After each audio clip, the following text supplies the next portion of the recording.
Good morning student. Darshan BEd college की online classes में आपका स्वागत है। आज हम एक नया टॉपिक लेके आए हैं, चिंतन। ठीक है, चिंतन को हम इंग्लिश में बोलते हैं थिंकिंग।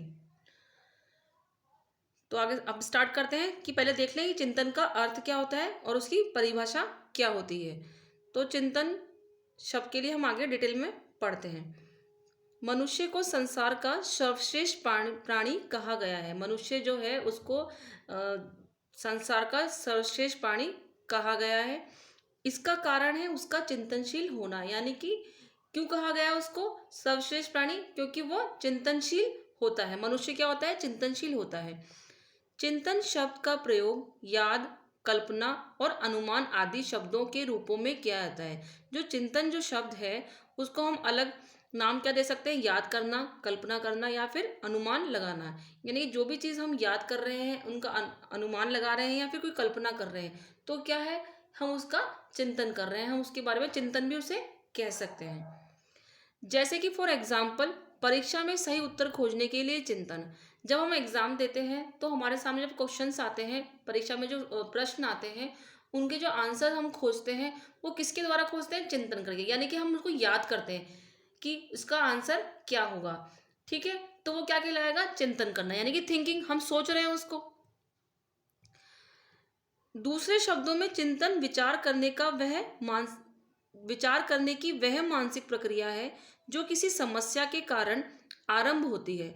चिंतन क्या है? मानसिक प्रक्रिया है। क्या है? मानसिक प्रक्रिया है जो किसी समस्या के कारण आरंभ होती है और उसके अंत तक चलती रहती है। यानी कि जो चिंतन है वो कहाँ से स्टार्ट होती है? आरंभ कहाँ से होती है? कोई समस्या उत्पन्न होगी तभी तो हम चिंतन करेंगे, तभी तो हम उसके बारे में सोचेंगे, उसके बारे में अनुमान लगाएंगे या फिर कुछ उसके बारे में हम सोचते रहेंगे, विचार करते रहेंगे, विचार विमर्श करते रहेंगे जब हमारे सामने कोई समस्या आती है तब। ठीक है, और ये कहाँ तक चलती है? उसके अंत तक। यानी कि समस्या का जब तक हमारे पास समाधान नहीं निकल जाता तब तक हम क्या करते रहते हैं? चिंतन करते रहते हैं। यानी कि अंत तक चलने वाली ये एक प्रक्रिया है। कहाँ से? समस्या के कारण से आरंभ होकर समस्या समाधान के अंत तक चलने वाली एक प्रक्रिया है। ठीक है, तो ये तो हुआ इसका अर्थ। अब हम पढ़ते हैं इसकी परिभाषा। परिभाषा इसके दो ऑथर्स ने दी है। पहली दी है रॉस के अनुसार। रॉस ने कहा है चिंतन मानसिक क्रिया का ज्ञानात्मक पहलू है। चिंतन क्या है? मानसिक जो क्रिया है, जो हमारी मेंटल या मस्तिष्क की जो जितनी भी क्रियाज होती हैं, जो भी एक्टिविटीज होती है हमारे दिमाग की, का ज्ञानात्मक पहलू, यानी कि ज्ञान का एक पहलू है, या मन की बातों से संबंधित मानसिक क्रिया, यानी कि हमारे मन में जो भी बातें आती हैं उनसे संबंधित क्या है? मानसिक क्रिया है। यह है रॉस के अनुसार। ठीक है, गिलफोर्ड के अनुसार है चिंतन प्रतीकात्मक व्यवहार है या सभी प्रकार की वस्तुओं और विषयों से संबंधित है। ठीक है, जो चिंतन है वो सभी वस्तुओं और विषयों से संबंधित होता है। यानी कि चिंतन हम किसी भी विषय या कोई भी वस्तु पे कर सकते हैं। ऐसा नहीं है कि कोई पर्टिकुलर चीज पे ही हम चिंतन कर सकते हैं। यानी कि हम जितनी भी हमारे आसपास वस्तुएं हैं, विषय हैं, उनके ऊपर हम चिंतन कर सकते हैं। कोई पर्टिकुलर विषय या वस्तुओं के ऊपर चिंतन नहीं किया जाता, यानी कि सभी प्रकार की वस्तुओं पर, विषयों में संबंधित होता है, यानी कि उनसे रिलेटेड होता है चिंतन। तो ये तो था चिंतन का अर्थ और परिभाषा।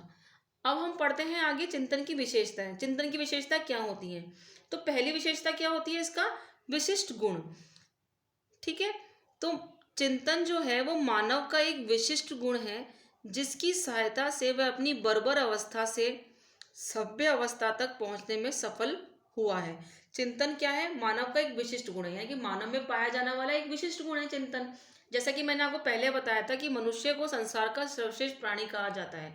क्यों कहते हैं? क्योंकि उसका चिंतनशील होना, यानी कि वो चिंतनशील होता है। इसी तरीके से मानव जो है उसके अंदर एक विशेष गुण पाया जाता है चिंतन, जिसकी सहायता से, जिसकी हेल्प से वो अपनी बर्बर अवस्था, यानी कि जो उसकी लाइफ में जो प्रॉब्लम्स होती हैं, जो भी डिफिकल्टीज होती हैं, जो उसके सामने समस्या उसके सामने आती हैं, तो वो उनसे निकलकर एक सुखद सुखद अवस्था, सभ्य अवस्था या सुखद अवस्था तक पहुंच जाता है। क्यों? क्योंकि वो जो भी उसके सामने प्रॉब्लम्स हुई, जो भी उसकी समस्या उसके सामने आई, जो भी कठिनाइयां उनके सामने आई, उसका उसने चिंतन किया, उसे उसके बारे में सोचा, सोच विचार करके उसने उसकी अवस्था से निकल गया, यानी कि उससे उसका समाधान ढूंढ लिया। तो क्या हुआ? वो एक अपनी बर्बर अवस्था से, यानी कि जो बेकार कंडीशंस थी उससे निकलकर सभ्य अवस्था यानी कि अच्छी कंडीशन तक पहुंच गया। किसके कारण हुआ? चिंतन के द्वारा। यानी कि मानव के अंदर क्या पाया जाता है? एक विशिष्ट गुण पाया जाता है। नेक्स्ट है मानसिक प्रक्रिया। क्या है मानसिक प्रक्रिया के अंदर क्या आता है?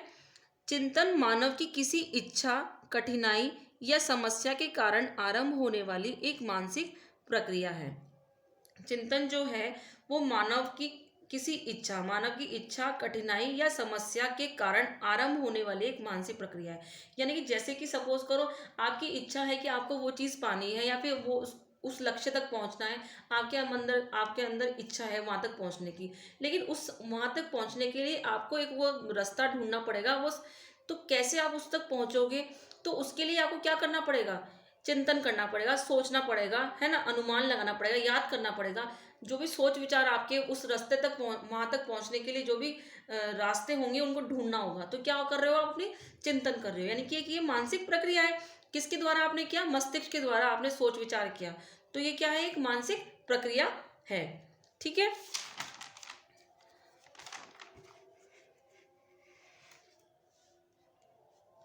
थर्ड है भावी आवश्यकताओं की पूर्ति हेतु व्यवहार। भावी आवश्यकताओं की पूर्ति हेतु व्यवहार, यानी कि जो भी हमारी आवश्यकता होती हैं, जो भी हमें आगे लाइफ में चाहिए होता है। जैसे कि सपोज करो हम कमरे में घुसते हैं तो हमें अंधेरा है, तो क्या करेंगे? हम बटन दबाएंगे और लाइट से उजाला कर लेंगे। यानी कि हमारी आवश्यकता क्या थी? कि बटन दबाने से इस कमरे में उजाला होगा। तो क्या हुआ? इसके द्वारा क्या हुआ? हमने सोचा कि बटन दबाने से अंधेरा गायब हो जाएगा, उजाला हो जाएगा। यानी कि हमने चिंतन करा। यानी कि जो भी हमारी भावी आवश्यकता होती है उसकी पूर्ति हेतु एक ही व्यवहार है, चिंतन।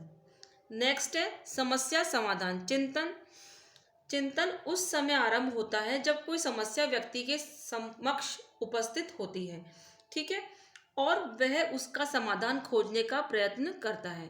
यानी कि इसकी क्या विशेषता है? ये चिंतन कब हमारे सामने प्रकट होता है? जब हमारे सामने कोई समस्या उत्पन्न होगी, ठीक है, उत्पन्न होगी। जब हमारे सामने कोई समस्या व्यक्ति के समक्ष उपस्थित होगी और उसका वह समाधान ढूंढ लेता है। तो किसके द्वारा ढूंढ रहा है? यानी कि समाधान, जो समस्या हमारे सामने आई उसका उसने समाधान ढूंढ लिया, ये समाधान ढूंढने में प्रयत्न करता है। तो वो किसके द्वारा करता है? चिंतन के द्वारा। ठीक है। नेक्स्ट है अनेक विकल्प। चिंतन की सहायता से व्यक्ति अपनी समस्या का समाधान करने के लिए अनेक उपायों पर विचार करता है। अंत में वे एक उपाय का प्रयोग करके उस समस्या समाधान करता है। जैसे कि चिंतन के द्वारा हम अनेक विकल्प ढूंढ सकते हैं। जैसे कि सपोज करो हमारे सामने कोई भी प्रॉब्लम आ गई, तो उसको चिंतन करके हम अनेक उपाय ढूंढेंगे कि शायद ऐसे करने से ये सही हो जाएगा, शायद इस काम को करने से हमारी जो भी समस्या है वो ठीक हो जाएगी, या प्रॉब्लम जो है हमारे सामने वो दूर हो जाएगी। हम बहुत सारे उपाय ढूंढते हैं, लेकिन उन उपायों में से हम एक उपाय को यूज करके उस समस्या का समाधान खोजने में सफल हो जाते हैं। यानी कि अनेक विकल्प हो गए, किसके द्वारा हुए? चिंतन के द्वारा। नेक्स्ट है समस्या समाधान तक चलने वाली प्रक्रिया है। ठीक है, चिंतन क्या है? समस्या समाधान तक चलने वाली प्रक्रिया है। यानी कि आरंभ कब होती है? चिंतन कब आरंभ होगा? जब हमारे सामने कोई समस्या प्रकट होगी। जैसे कि कोई भी प्रॉब्लम अगर हमारे सामने आई तो क्या हुआ? हम चिंतन करना शुरू करेंगे। जब तक उसका समाधान हमारे सामने नहीं आ जाता, जब तक हम उसका समस्या का समाधान नहीं ढूंढ लेते, तो क्या करेंगे? जब तक हम चिंतन करते रहेंगे। यानी कि समस्या समाधान तक चलने वाली प्रक्रिया क्या कहलाती है? चिंतन कहलाती है। ठीक है, तो आज के लिए इतना ही। नेक्स्ट क्लास में हम इसकी चिंतन के प्रकार पढ़ेंगे। आज के लिए इतना ही। Thank you.